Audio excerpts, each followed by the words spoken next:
I marxem ara fins a l'escola Naspa Giral, on aquest dissabte més d'un centenar de persones s'ha apropat per donar sang de manera altruista.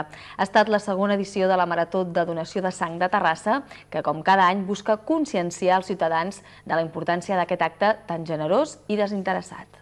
Aquest marcador s'ha anat actualitzant durant tot el dissabte fins a arribar a les 122 donacions en la segona edició de la Marató de Donació de Sang de Terrassa, organitzada pel Banc de Sang i Teixits i l'Ajuntament.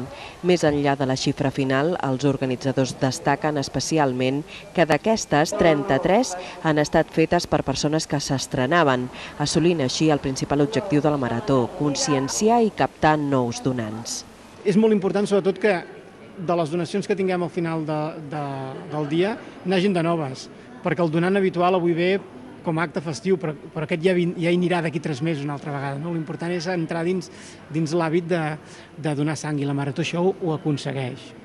De 10 del matí a 10 del vespre i de manera ininterrompuda, el CEIP, la Naspa Giral, ha acollit una jornada lúdica i molt festiva que també ha permès acostar els més joves a la solidaritat i al caràcter voluntari de les donacions de sang, un dels motius principals per celebrar la Marató de Donacions en una escola. Jo ja soc donant habitual, però com que el meu nen ve d'aquesta escola, he pensat que era una bona ocasió de vindre avui a l'escola. Sembla molt bé que des de petits comencin a pensar una mica en tot això, no? Sembla que és un tema del que no es parla amb la família i així és una manera de poder parlar amb ells i que ho vegin d'una manera més natural, no? Jo vaig començar així, amb una visita de l'escola, llavors em vaig animar, vull dir que molt bé. La cuestión de concienciación siempre va bien, ¿no?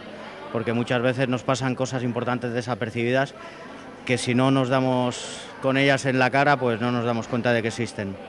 Activitats per a tota la família, guarderia gratuïta, actuacions diverses i regals per a tots els donants han estat alguns dels al·licients amb què s'ha volgut fomentar el caràcter solidari de la donació. Si bé en la Marató 2007 es van assolir 180 donacions, els organitzadors insisteixen en que s'ha acomplert l'objectiu de captar nous donants habituals per garantir unes reserves òptimes de sang.